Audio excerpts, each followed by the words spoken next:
অনুভূতিহীন হয়ে বেঁচে থাকার যে সিদ্ধান্ত নিয়েছিলাম, ভেবেছিলাম তাতে ব্যথা কমবে, সবকিছু সহজ হয়ে যাবে। কিন্তু বুঝলাম অনুভূতি থেকে পালিয়ে থাকা আসলে নিজের ভেতরে এক অবিরাম যুদ্ধের মতো।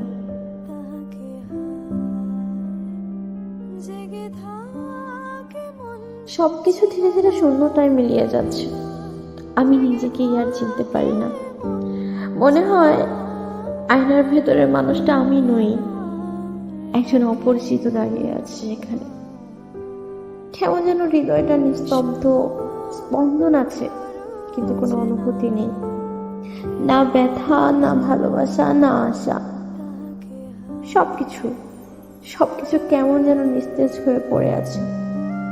যার পাশে আমি একদিন স্বপ্ন বুনেছিলাম, যার কাছে আমি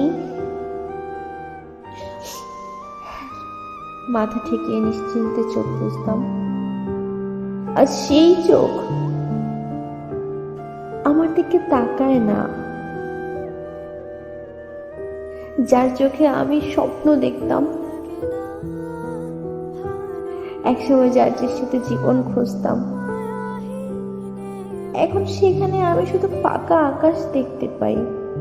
চাইলেই পারতাম ভেতরের ঝড়গুলো উজাড় করে বলতে, কিন্তু জানি সেখানে আর শব্দের কোনো মূল্য নেই। তাই নীরবতাকেই বেছে নিয়েছি, কারণ নীরবতাই এখন সবচেয়ে নিরাপদ আশ্রয়।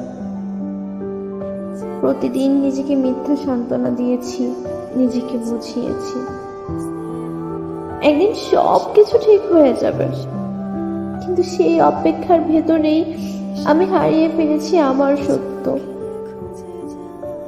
নিজেকে, নিজের স্বপ্নকে, নিজের আলোকে। এখন আমি কেবল এক অচেনা যাত্রী, যে হাঁটছে অন্ধকার রাস্তায়, যেখানে কোনো গন্তব্য নেই, নেই কোনো আলোর দিশা।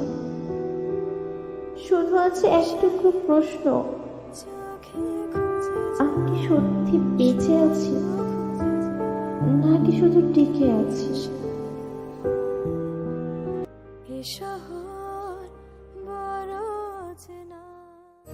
লাগে না, ভালো লাগে না, মায়াহীনে পৃথিবী